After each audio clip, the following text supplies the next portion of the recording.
Welcome to Reading Inspires by Reading is Fundamental. I'm your host, Dr. Erin Bailey. This podcast celebrates the power of books and the joy of reading.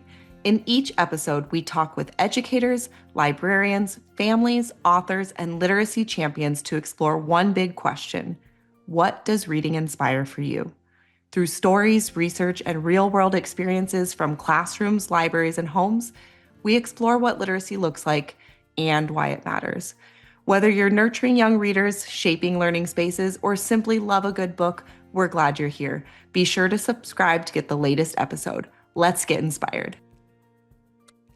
I'm sitting down today with author and illustrator Nick Bruel, who recently presented his book. It's right behind me if you're watching the video. A Bad Kitty Goes to the Beach at the Rally to Read Reading Inspires event in New York City. And welcome, Nick. Well, thank you for having me. I'm flattered you'd ask. So, I want to learn a little bit about your background, and I'm sure our listeners do as well. You are a New York Times bestselling author and illustrator, best known for the Bad Kitty series, which I mentioned. Can you share a little bit about your journey into children's literature and how your own experiences as a reader shaped the creator that you became? Sure. I think my journey might be a little bit, it might be unique. In many ways in the industry, I'm thought of as the guy who went from one side of the table to the other, because prior to doing what I do now, I worked as a bookseller for over 15 years, and those last 7 or so years were at a children's bookstore that still exists. It's called Books of Wonder in Manhattan. Um, and for much of that time, I was the guy who ran a lot of the signing events for children's book authors and illustrators who came into the store, both informally and for formal occasions. The part which was formative for me was working in that store, because that store was actually working there was actually let me start over. During the time I worked at that store, I was a cartoonist. I spent a lot of my free time writing and drawing these short stories, these cartoons I would send to newspapers and magazines around the country and around the world. And in order to support this radical lifestyle, I worked in book retail. And working in that children's bookstore meant that I had to read as many of those books as I possibly could, because my mission while I was there was to put as many of those books into as many hands as I could. And during that time, I started contemplating how I could integrate these two sensibilities I had as somebody who was a cartoonist and as somebody who was getting more and more and more entrenched into this format of picture books. That's when I started creating manuscripts of my own, book dummies that I could show to editors potentially. And honestly, once I started creating my own stories based on what I was learning from working in that store and what I was reading, it actually happened fairly quickly. The woman who would become my agent and still is, Jenny Dunham, she was a regular customer at the store who had heard this rumor that I was working on something that she might want to see. The man who had become my first editor, he was good friends with a former store manager who saw what I did and said, "You got to show this to Neil." So that is kind of the story, the trajectory that I took, which honestly did begin with my being surrounded by children's books for my job. That's a great story. You had real life market data right there that you could draw from, and you could see what children were interested in their reading. So I am going to slip a few trick questions in that were not in the questions I sent. These are from my daughter, who's 5 years Please. old, and she wants to know, do you always start with pencil when you draw your cartoons? Oh, that's great. Yes, and kind of no. So first, what I will do is I'll just take regular paper just from the printer. And if I have an idea, even if it's for a cartoon or if it's for a page of a Bad Kitty book, I will use ballpoint pen to just start writing and sketching really quickly. And I use pen because I don't want to waste time erasing. Mm, Once I have a sketch that is going to act as like the frame of what the final artwork is going to look like for me, then I'll take the paper where the artwork is going to appear, the final piece, and I will use pencil to draw it out loosely. Then I will go over that pencil with ink for the final line art. okay, so pen, pencil, and then ink. Yeah, and for because I love process questions, in case there's anyone out there who any especially kids who are looking to be illustrators themselves, it's important to use waterproof ink. So I use two different types of pens. I use these sort of Japanese brush pens, but I also use these very common micron uh, pens. I even see them in Target nowadays. They've become so ubiquitous. And that's important because they use permanent ink. They're waterproof ink. And that's because I'm now going to go over the drawings, the line art with watercolor paint. Mm, And even for something like Sharpies, if you go over it with water or anything that's wet, that line will bleed a little bit, but it won't bleed if it's permanent ink, also known as waterproof ink. So that part's important. that's really fun. And what a great experiment for families to try out at home. Do a drawing in Sharpie, let's say, and see what happens when you go over in watercolor, and then use these waterproof ink pens that you're sharing and go over in waterproof. It gives children an example of the process that goes into it and what they would prefer. Absolutely. It remind me of an interesting craft you can do as well, where you get multicolored Sharpies and you got to make sure you got protection under the paper or under the fabric. You could do this on a t-shirt, but ink will run through onto your table if you're not careful. So that's why you got to Mm, put a lot of protection under it. But what you do is you do a drawing, and you can do this on a t-shirt, which is kind of makes for an interesting effect. And once you've done the drawing with the Sharpie, it's going to look like it's pretty permanent, but it isn't really, because what you can do then is take rubbing alcohol and an eyedropper and drop it over the Sharpie drawing, and you'll actually watch it bleed. What's cool about that is you can get some really interesting designs and effects that way. that's fun. You know, adult supervision, of course. Almost, yeah, always. Almost like tie-dye, in a way. A little bit. You get a little bit of an effect like that. Yeah. Cool.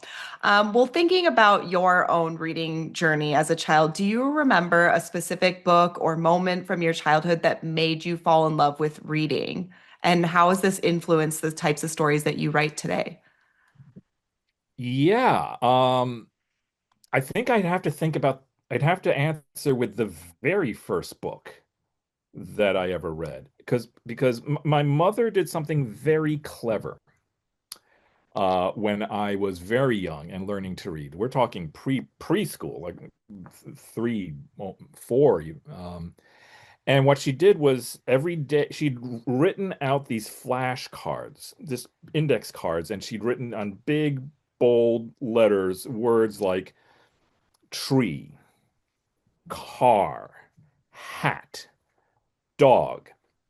And I was learning, one or two words a day for I don't know how many weeks, maybe even months. I just can't remember. And then one day, my mother hands to me Go Dog Go by P.D. Eastman. And she says, I want you to read this book. And I go, what are you talking about? I don't know how to read. I mean, you gave me these words here and there, but that's a pretty big leap, Mom. And she said, go ahead, try it. And I opened it up, and what clicked was, oh, she taught me all of those words individually that make up this book. And it was a moment that I remember quite distinctly, kind of feeling triumphant that I could actually open this book and I can go page by page, and all those words that she taught me, now they're there together making sentences and a story. This is kind of great. I want more of this, please. As to how it influenced me later on, I don't know if I mean that book is just a seminal work. It is one of the greatest books for kids ever made. And I don't think I'm alone in this being a first book for a lot of kids. It is perhaps notable that I would make a career out of writing stories about cats, and my first book is all about just a massive collection of dogs. But I think I'd have to go forward in time to a book that I discovered when I was in school. It's out of print now, called Fat Cat. And Fat Cat was a beautiful picture book.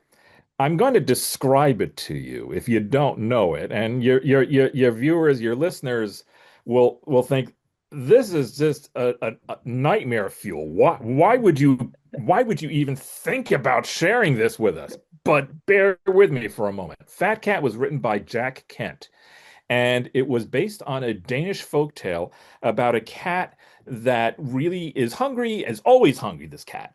And the cat wants to eat whatever stew is being made inside his owner's pot. And the owner says, no, you've eaten enough. You don't need any. So the cat does what the cat wants to, which is eat the stew, eat the pot, then eat the owner, then goes outside and eats everybody and everything in sight until it explodes. In Jack Kent's hands, it's charming, it's hilarious, it's even cute. So that book always stayed with me. And trace, you could make the argument that what I do now, as somebody who, again, makes a career out of telling stories about this cat, back to that book about that cat.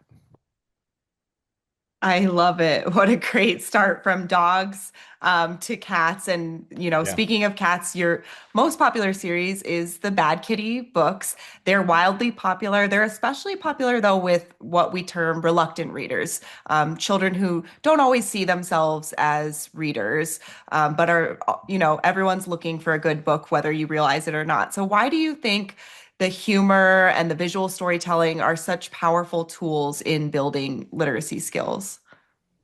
I so love that you asked me that question the way you did, because it justifies a lot of my efforts from very early on. So now I'm speaking. I think you're speaking of the chapter books that come after, like, the first Bad Kitty book.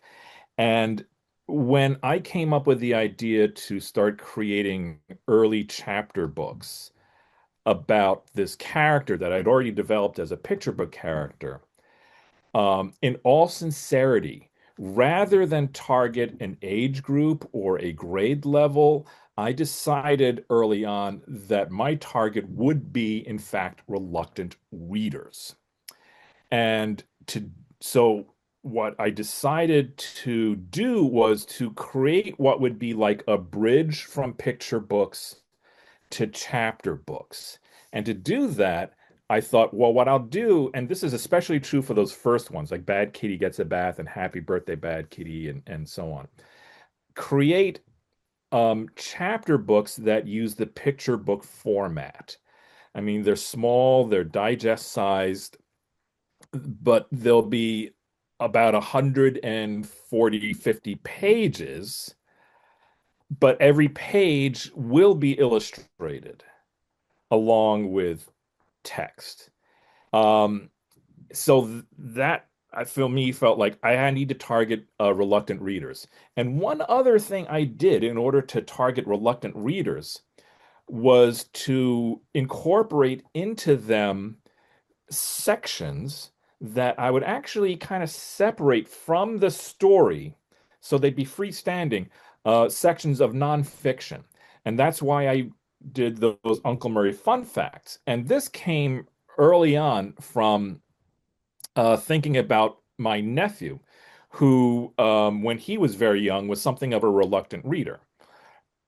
I recognized early on, however, in just interacting with him, that he was a reluctant fiction reader. To him, Mm. fiction didn't make a whole lot of sense, or it wasn't especially useful.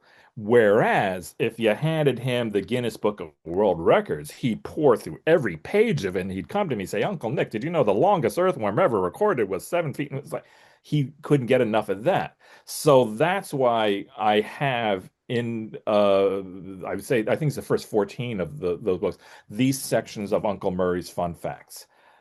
So reluctant readers can actually turn to those pages specifically if they chose to, because nonfiction seems to have a certain appeal to certain kids that we think of as being reluctant readers, but reluctant fiction readers. I could not agree with that more. I was a reading specialist, so I worked with students who were struggling with reading. And a lot of times these students, of course, became reluctant readers because if something's challenging for you, you're not going to want to do it. And I use that approach as well. It's so interesting that you said it that way. But if you can find out a topic that a child is interested in and then find a great nonfiction text about that topic, it's a great way to hook them. For some reason, nonfiction does resonate well with children. So I appreciate your approach to those books. Well, thank Um, you. so, in your view, why is reading so important for young people, not just academically, but socially, emotionally, and what does literacy unlock for a child? That's a that's a heavy topic. Let me I mean, my first thought is why libraries, and perhaps in particular school libraries, are so important for kids, right?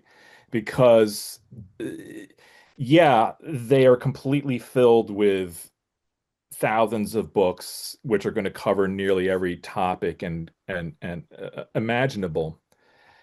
But libraries are useful, and those books are useful because that's the room kids can go into and make their own choices. Libraries are a place of freedom. I mean, it certainly was for me when I was a kid. I would go to my school library and I think back on it, it's just like, all right, first period, I gotta go to music. Second period, I gotta go to science. Third period, even though I love to draw, we gotta sit down and draw. You're told when you're a kid what you're supposed to do each and every moment of every single day that you're inside the school. But then you go to library and maybe there's a lesson involved, but whatever book you choose to pick up and take out of the room and maybe home with you, that's your choice completely. And that's kind of wonderful.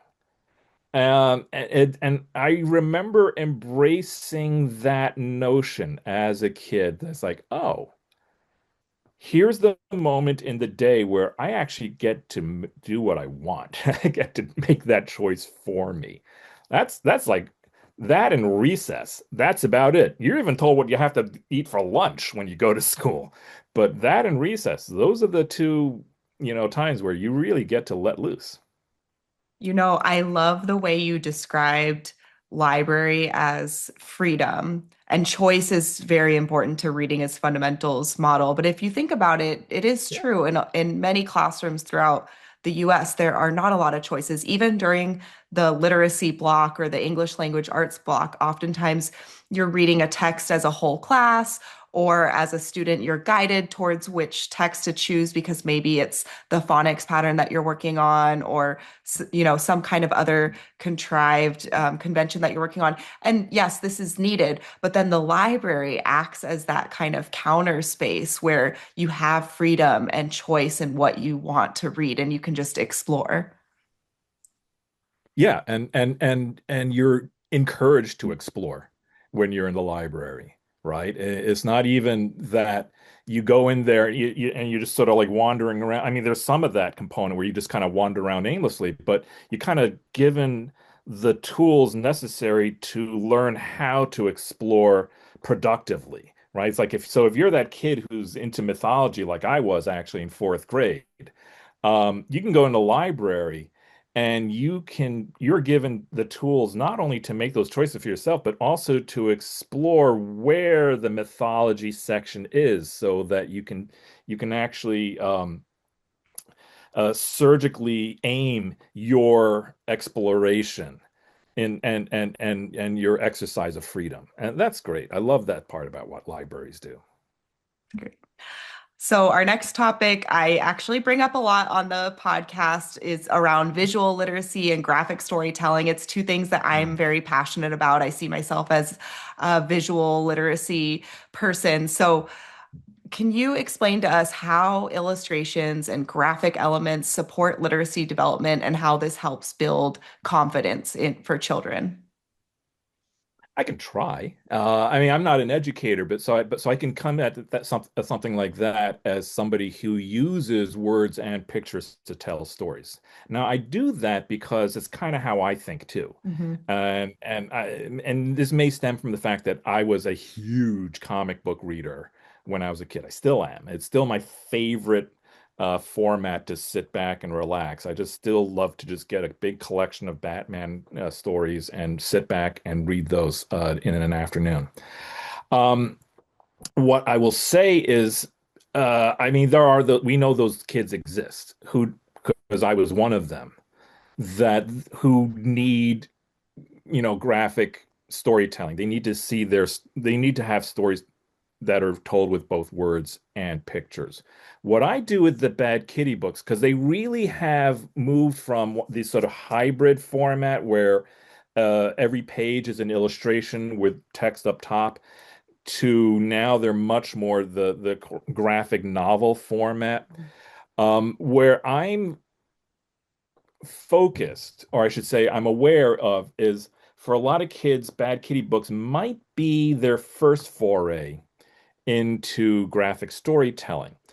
And if you were to go into a comic book store today and even get comic books that are for younger audiences, the graphic storytelling elements with all the frames can be a little bit intimidating because they can compact a lot of language and frames and storytelling into just one or two pages. So I go out of my way. Let me see if I can get an example. I try to go out of my way to keep the frame telling. Yeah, here you go. Very simple. It's basically very linear from left to right, top to bottom. There's not, even when I have, four frames, I try to keep them more or less going from top to bottom. Uh, and there'll be a few exceptions because I want the kids who are, going into graphic storytelling as a preferred form of reading, um, in a gentler way. They'll get to like the big complicated Batman, 20 frames in a pages soon enough. That's going to happen.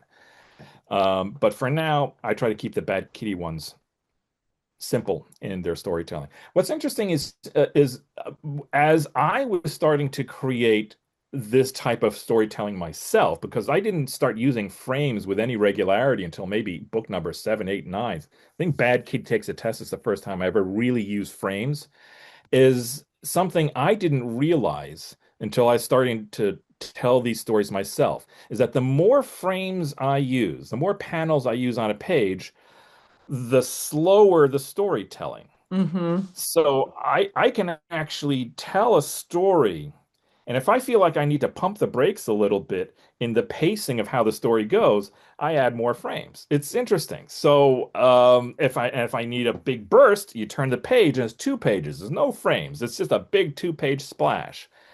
So that was something I learned about how I tell a story. I think it's also going to be how kids are going to read it too. It's like they can slow down their own reading pace by having more frames. I think I guess the obstacle you run across though for is the more complicated. graphic novels are going to have way too many frames for a younger audience Mhm. to read, and that's what I try to avoid. Yeah, I've noticed that in reading comics with my daughter, as I mentioned, she's 5, and we do read comics. We have some Spider-Man ones and other comics, but I've noticed that she asks me if I can point to the speech bubbles on the in the different frames when I'm reading it, because otherwise with so many frames on a page her eyes might jump around and she might not be following the Oh, that's story interesting. in the order that it's being read, because she, without being able to read what we call conventionally the words on the page, she wouldn't know who is saying what and in what order that they're reading it. So I do appreciate that. It's like a first step into graphic storytelling. And I'll also share, we recently had a webinar on how to teach children writing skills through graphic storytelling and comics. And what the presenter, Shannon Live, shared is that those gutters, which are the spaces between the frames that you were referring Mhm. to, that's where inferencing happens. So if you think about it, if you have less frames on a page, it requires actually larger leaps in the inferencing. Whereas what you're describing, if you put more frames on the page, you're guiding the reader a little bit more.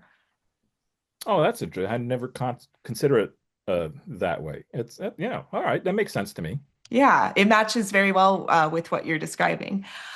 So next, I want to ask you, for families who are listening or educators, librarians trying to nurture a love of reading, Yeah. what practical advice do you have? How can you help children see reading not as a task, but as a joyful experience?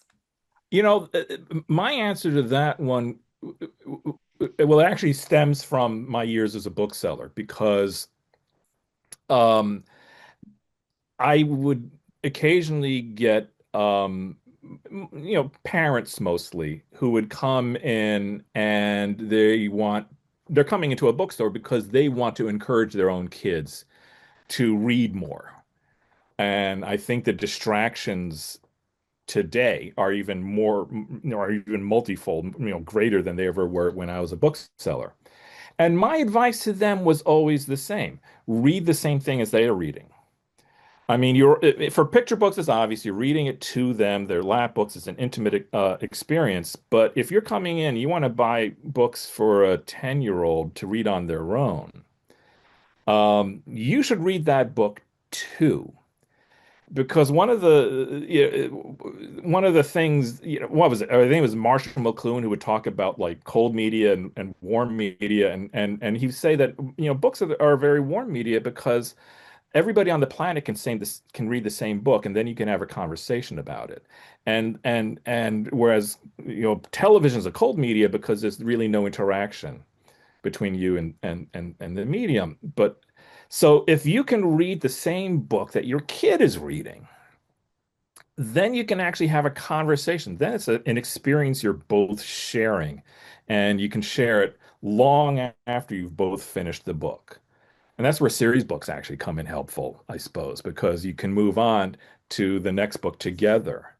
Um, and it's funny, I hadn't thought of this in a very long time, but I think my father must have understood this because we read several of the L. Frank Baum Wizard of Oz books together. I hadn't remembered. I hadn't to this moment. I hadn't thought of this in decades. But yeah, I guess my dad must have understood this intuitively because we read a lot of those Oz books and they were bonkers, and talked about them, afterwards.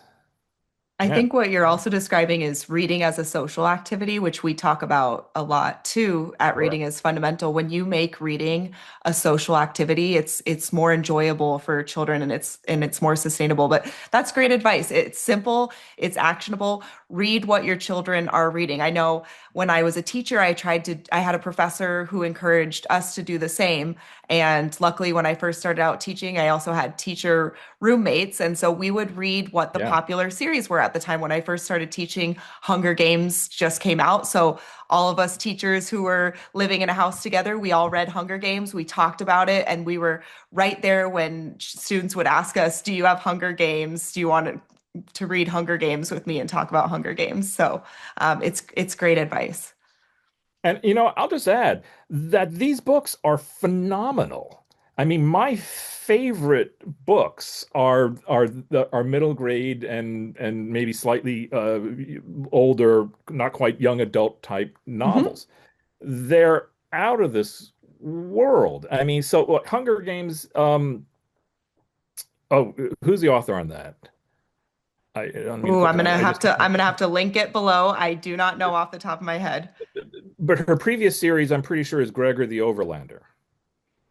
And it's a phenomenal series, and it's such good reading. These are spectacular stories that even if you're an adult, you won't necessarily be um, you're not the target audience, so you're not going to be, compelled to pick them up off the shelves. But they're phenomenal storytelling. And they also tend to be the type of storytelling that I appreciate more, where there's more focus on character development and on and propelling the story forward. So if you're going to read the same thing your kids are, read, Beverly Cleary. I don't care what age you are. Ramona and Ramona Beezus, they're phenomenal stories that any age is going to appreciate and embrace. I don't care who you are or how old you are. I couldn't agree more. A few years ago, excuse me, we launched a middle school program. And so to do so, my coworkers and I had to sit down and read a whole bunch of middle grade and YA novels, and they're fantastic. I enjoyed them myself. And Oh I will yeah. link Hunger Games down below. That's Suzanne Collins, who's the author of that, Suzanne Collins, thank you. And she did, I think I'm not mistaken. She did Gregor the Overlander, which is a phenomenal series. which I can link below as well. And that's a great tip as well. If you have a series that you're interested in, check out other series that the author has written or other books that the author has written, because if you like their writing style, then you'll probably like those other books too. Yeah. It's a great way to get kids hooked and to keep them reading. Um, well, Nick, this has been fantastic. I always end by asking guests, what does reading inspire for you? For me, reading inspires writing. When I visit schools, I get uh, questions similar to what you just asked, and usually in the form of like what inspires me. And I say it's always reading. As a writer, if you want to be a writer, then you have to read as much as possible. Having said that, I recognize that I'm saying this on a podcast for reading is fundamental, and I recognize that kids who may be hearing this are already hearing this from the big people at home and all the big people at school and all the big people around them because they're already saying to them, you have to read as much as possible. Your future depends on it. Kids, the big people say this because it's true. And as a writer, this is especially true because of this. You have to think of it this way. Let's say you read a book. Um, you finish the book. You close the book, you put it down, you set it aside, you say to yourself, wow, I love that book. That was an amazing book. I'm going to tell everybody to read that book. As a writer, I asked myself the question, what was it about that book that I loved so much? If you can find that answer, you can use that in your own writing. Now, on the other side of the coin, let's say you read a book. You finish the book, you close the book, you put it down, you set it aside, you say to yourself, oh boy, that was not the best book. I didn't love that book. I don't think I can tell anybody to read that book because, let's face it, that happens. It's okay.